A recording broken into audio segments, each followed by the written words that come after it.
দেশের আইনশৃঙ্খলা পরিস্থিতি এখনও নাজুক, নতুন করে উকি দিচ্ছে সহিংসতার আশঙ্কা। এমন পরিস্থিতিতে আগামী জাতীয় নির্বাচন ঘিরে বাড়ছে উদ্বেগ। এই মুহূর্তে প্রশ্ন উঠছে, এই প্রেক্ষাপটে নির্বাচনী শান্তিপূর্ণ পরিবেশ কতটুকু বজায় রাখতে পারবে সরকার? বিস্তারিত জানাচ্ছেন জান্নাতুন নাহার জেরি।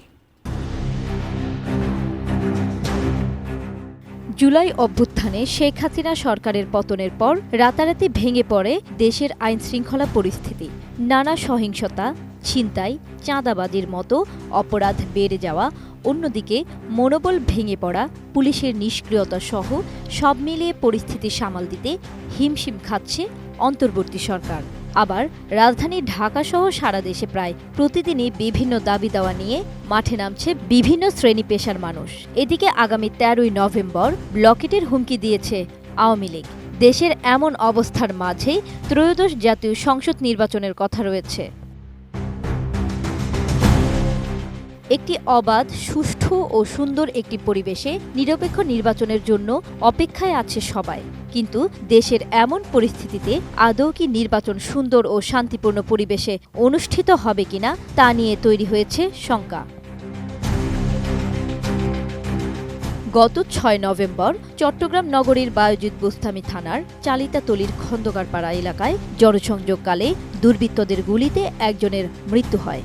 আবার গত 7 নভেম্বর রাতে রাজশাহীর মোহনপুরে অটোরিকশা চালক গলায় ছুরি আঘাত নিয়ে প্রায় 3 কিলোমিটার পথ পাড়ি দিয়ে একটি বাজারে পৌঁছান। তবে সেখানে গিয়ে তিনি কিছু বলতে পারেননি। পরে রাজশাহী মেডিকেল কলেজ হাসপাতালে চিকিৎসাধীন অবস্থায় তার মৃত্যু হয়। এদিকে 10 নভেম্বর থেকে রাজধানীর বিভিন্ন স্থানে ককটেল বিস্ফোরণ, বাসে আগুনের মতো অনেক ঘটনা সামনে আসছে। সব মিলিয়ে ধীরে ধীরে অস্থিরতা বাড়ছে দেশ জুড়ে। নতুন বাংলাদেশ গড়তে এলো জুলফিকার স্টিল। জুলফিকার স্টিল, ইস্পাত দৃঢ় অঙ্গীকার। এমন পরিস্থিতিতে আগামী নির্বাচনটাও সেনাবাহিনীর জন্য একটি বড় চ্যালেঞ্জ। আগামী জাতীয় সংসদ নির্বাচন অবাধ, সুষ্ঠু ও নিরপেক্ষ করাই হল সেনাবাহিনীর মূল উদ্দেশ্য ও লক্ষ্য। সুন্দর একটি পরিবেশে নির্বাচনের মধ্য দিয়ে সেনাবাহিনী ব্যারাকে ফিরতে চায়।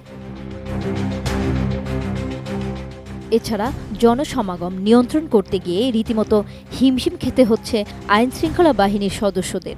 প্রধান সড়ক অবরোধের কারণে সৃষ্টি হচ্ছে জনদুর্ভোগ, কিন্তু দ্রুততার সাথে বিক্ষোভ বা অবরোধ নিয়ন্ত্রণ করতে পারছে না আইনশৃঙ্খলা বাহিনী। ঘটনাস্থলে উপস্থিত হয়ে নিরুপায় পুলিশকে ডাকতে হচ্ছে সেনাবাহিনীর সদস্যদের। আবার ছাত্র জনতার আন্দোলনে পুলিশের বিতর্কিত ভূমিকার কারণে পুলিশ সদস্যদের মধ্যেও হতাশা রয়েছে। এছাড়া পুলিশের ডাকে সাড়া দিতে চাইছে না সাধারণ মানুষও। জান্নাতুন Nahar Jerry, desk report, ATN news.